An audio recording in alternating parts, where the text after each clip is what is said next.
I'm Alan Roberts, and today we're going to go over a new segment of Obese Privilege that I was sent just a couple days ago.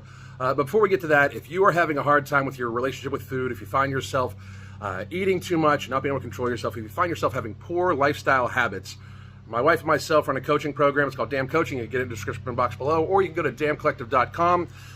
We do daily communication, weekly video conference calls. We help a person adjust their life from where they're at, adjust it bit by bit by bit to a healthier version. Instead of just making radical changes that oftentimes lead to weight cycling, we take their existing existence, alter it to a healthier version bit by bit by bit to help them get to a healthier life and normally a healthier weight, depending on if they need to lose weight or not. So do check that out. We are running a special for Obese Privilege, and that's literally what this woman is doing. This woman is going to sit and rant in her car, and yes, everybody, I know this video is a little old. Somebody just sent it to me, though, and I realize it's a little old.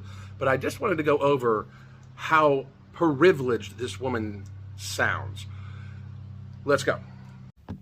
I'm so fucking done with this world. I'm so tired of it. I'm so fucking tired of this selfish, idiotic behavior. Okay, side note, just to stop right there, for those of you that don't know, I used to work in healthcare for quite a while. I used to teach a class on mask safety. You see, when you put on a mask, you're supposed to sterilize your hands, then touch the sterilized mask, then put it on, then re-sterilize your hands, then not touch it again until you sterilize your hands, remove the mask, and then sterilize your hands again to replace it with a new one. You're not supposed to touch it. You're supposed to not reuse masks. You're supposed to not actually touch your face with unsanitized hands to take your mask off. You're definitely not supposed to rip your mask off, wad it up, throw it in your lap, and then probably put it right back on, as this lady has done probably dozens of times in a day. She's probably also done the whole thing where where the person pulls the mask down and puts it on their throat, as if germs don't collect on your throat when you put it back up. Like, that's the thing. This woman just showed behavior that is going to increase her chances of, getting any virus or bacteria, because she is literally contaminating her face and mouth area more often. It is idiocy. I'm not going to say anything whether this young lady's mask will work in its entirety, because everybody gets very, very, very upset when the truth is pointed out. However, I will say how this lady is wearing this, unarguably, and I'm sorry, but you cannot even argue with this, is increasing her chances of getting infected with any kind of virus or bacteria that could possibly in the air, atmosphere, anything like that, land on her neck, land on her hands as she just rips it off, is in her pocket when she probably, or purse, when she probably puts that thing in her purse and pulls it back out. Like, she is undoubtedly, factually increasing her chances of getting infected with the vid or anything else. It's just reality. You guys got to accept that. If you're going to wear a mask, please do wear it properly. Follow the procedure I said. Sanitize your hands. Pick up a brand new sanitized, clean mask. Put it on. Sanitize your hands again. Don't touch it until you're ready to take it completely off and replace it with a new one, of which case you sanitize your hands before taking it off, before picking up the new one, and then after putting on the new one. Like, this is actual procedure that can help you get infections, get contaminated stuff around your face more often. You should never reuse a mask. You should never pull it up and down. That is not good. You should always have a sanitized mask. You're putting it in front of your lung hole. Get there faster, people. We continue. I have 1, 2, I have 3 fucking inhalers! 3! And I also have to carry this fucking iron lung with me anywhere I goddamn go! Just in case if these don't work and you have the nerve to tell me that you have a doctor's note not to wear this! If any doctor gave you that, it's because you're that fucking weak you can't wear a piece of cloth! You're a fucking selfish bitch! And if your husband does that too in public, I hope you both catch COVID! I hope you both understand how serious this is! My 4-year-old needs me! My disabled husband who broke his spine in 2016 fucking needs me! I'm the only one doing anything at my house because they need me! And you're selfish trying to take me away from them!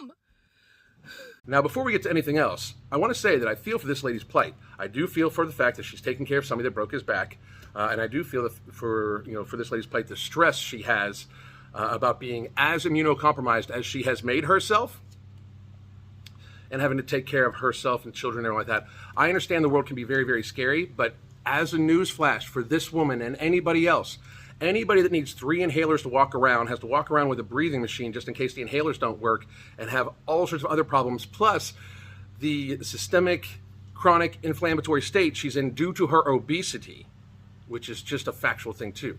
The chronic inflammatory unhealthy state she's in, which also does lead to cardiorespiratory inflammation, myocardial inflammation. Like, I don't understand how this is not seen this way. But this lady being on 4 inhalers and a breathing apparatus that goes everywhere with her, if she were to lose weight and get healthier, it would undoubtedly help her. And I dare anybody to try to say that that's wrong either. That is just fact. It's just, if she is obese, like she is clearly obese and unhealthy, as she is by admission, if she would lose weight, she would get healthier, period. No, any doctor that would say the difference, that it wouldn't make it somehow easier on her system, especially respiratory system, when obesity causes a chronic inflammatory state and affects breathing, any doctor that would say different, I would challenge them personally to produce information.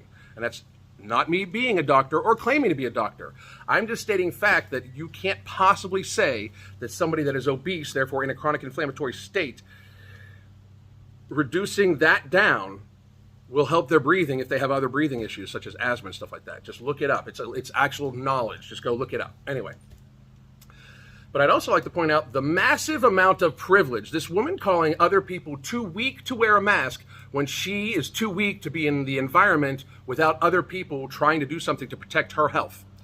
That's the reality. That's the craziness of it all, is that this woman is so weak, she demands other people try to take care of her and then calls them weak or says that there's something wrong with them when they won't involuntarily help her because of conditions she has that are hers to bear, or situations and lifestyle choices she has bared upon herself by making herself more obese, exacerbating her conditions.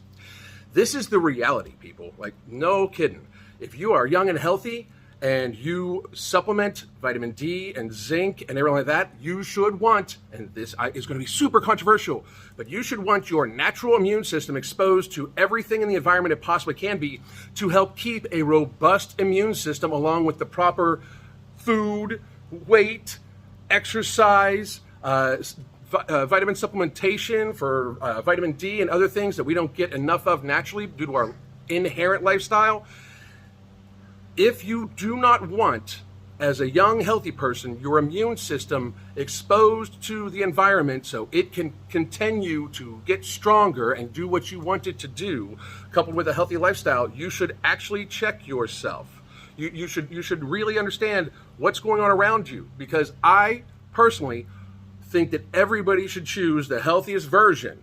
The healthiest version is not always the epitome of health. It's not always 100% health or the absolute health, because I don't even think that actually exists anymore. Because even people that are super healthy still have issues when it comes to stress, everything like that. So there's other, nobody is free of stress, perfect sleep, perfect hydration, gets the proper amount of exercise, recovery, eats the perfect diet. Nobody does. So everybody should always strive to be healthier, because it is what's good for you and it's what's good for everybody. As you can see, if this young woman would have taken steps to try to be super healthy, maybe she would be at less risk. Maybe she wouldn't be as terrified to the point where she thinks it's selfish for other people not to do something for her because she is ill. That's obese privilege. That is the problem with society right now. The problem with society right now is we don't want to look after ourselves, but we expect everybody else to, collectively. Most of you out there would do really, really good with just closing off everybody and talking to yourself in the mirror for a few minutes, or getting some counseling if that doesn't work. You at some point in time need to realize that if you are afraid of the environment you're in due to your physical condition, you should do something about your physical condition. God damn.